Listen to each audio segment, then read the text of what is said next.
Welcome back to Vivekananda IAS ಮತ್ತು KS academy. ಸ್ನೇಹಿತರೆ, ಇವತ್ತೊಂದು ಮೋಸ್ಟ್ ವಾಂಟೆಡ್ ನಿಮ್ಮ ಸ್ಪರ್ಧಾತ್ಮಕ ಪರೀಕ್ಷೆಯಲ್ಲಿ ಕೇಳ್ತಿರ್ತಕ್ಕಂಥ ಕ್ವಶನ್ ಬಗ್ಗೆ ಹೇಳಕ್ ಬಂದಿವ್ರಿ. ಸರಿಸ್ಕಾ ಹುಲಿ ಮೀಸಲು ಪ್ರದೇಶ.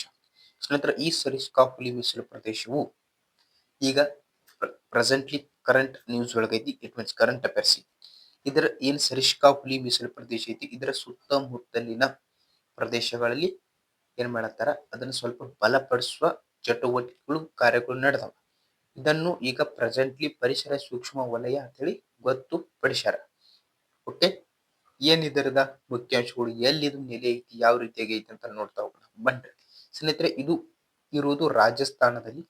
ಇದು ವಿಶ್ವದ ಅತ್ಯಂತ ಹಳೆಯ ಪರ್ವತ ಶ್ರೇಣಿಗಳಲ್ಲಿ ಒಂದಾದ ಅರಾವಳಿ ಪರ್ವತ ಶ್ರೇಣಿಯಲ್ಲಿ 800 ಚದರ ಕಿಲೋಮೀಟರ್ ವಿಸ್ತೀರ್ಣ ಐತಿ. ಎಷ್ಟ್ರಿ? ಪ್ರೆಸೆಂಟ್ಲಿ ರಾಜಸ್ಥಾನದಾಗ ಯಾವ ರೀತಿ ಮರುಭೂಮಿ ಐತಿ, ಅಲ್ಲಿ ಒಂದು ಪರ್ವತ ಶ್ರೇಣಿ. ಆ ಪರ್ವತ ಶ್ರೇಣಿ ಅರಾವಳಿ ಪರ್ವತ ಶ್ರೇಣಿ.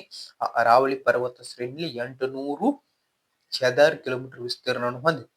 ಅಲ್ಲಿ ಸ್ವಲ್ಪ ಅದರ ಸುತ್ತಮುತ್ತಲಿನ ಪ್ರದೇಶಗಳಲ್ಲಿ ಅನಿವಾರ್ಯ ಕಾರ್ಯಗಳು ಅಥವಾ ಬೇರೆ ಬೇರೆ ಚಟುವಟಿಕೆಗಳು ನಡೆಯುವುದರಿಂದ ಅದನ್ನು ಪರಿಸರ ಸೂಕ್ಷ್ಮ ವಲಯ ESZ ಅಂತ ಘೋಷಣೆ ಮಾಡ್ಯಾರ. ಇದು ಯಾವ ರೀತಿಯ ಇತಿಹಾಸವನ್ನು ನೋಡಿದ್ಯಾದಲ್ಲಿ, ಇದು ಅಲ್ವಾರ್ ಮಹಾರಾಜನ ಹಿಂದಿನ ಬೇಟೆಯಾಡುವ ಸ್ಥಳ ಆಗಿತ್ತು. ಅದಂತರ 1955ರಲ್ಲಿ ನೈಸರ್ಗಿಕ ಮೀಸಲು ಪ್ರದೇಶ ಅಂತ ಇದನ್ನ ಘೋಷಣೆ ಮಾಡಿದ್ರು. 1955ರಲ್ಲಿ ನೈಸರ್ಗಿಕ ಮೀಸಲು ಪ್ರದೇಶ ಅಂತ ಘೋಷಣೆ ಆಯಿತು. ಅದಾದ ನಂತರ ಅಂದ್ರ 1979ರಲ್ಲಿ ರಾಷ್ಟ್ರೀಯ ಉದ್ಯಾನವನವೆಂದು ಘೋಷಣೆ ಮಾಡಿದ್ದಾರೆ. ಇಲ್ಲಿ ಪ್ರಮುಖವಾಗಿ ಏನೇನೈತಿ ಸ್ನೇಹಿತರೆ, ಇಲ್ಲಿ ಹುಲಿ ಸಂರಕ್ಷಣಾ ಪ್ರಯತ್ನಗಳನ್ನು ಉತ್ತೇಜಿಸುವ ಮೂಲಕ ಯಶಸ್ವಿಯಾಗಿ ಹುಲಿ ಸ್ಥಳಾಂತರವನ್ನು ಸದಸ್ಯರ.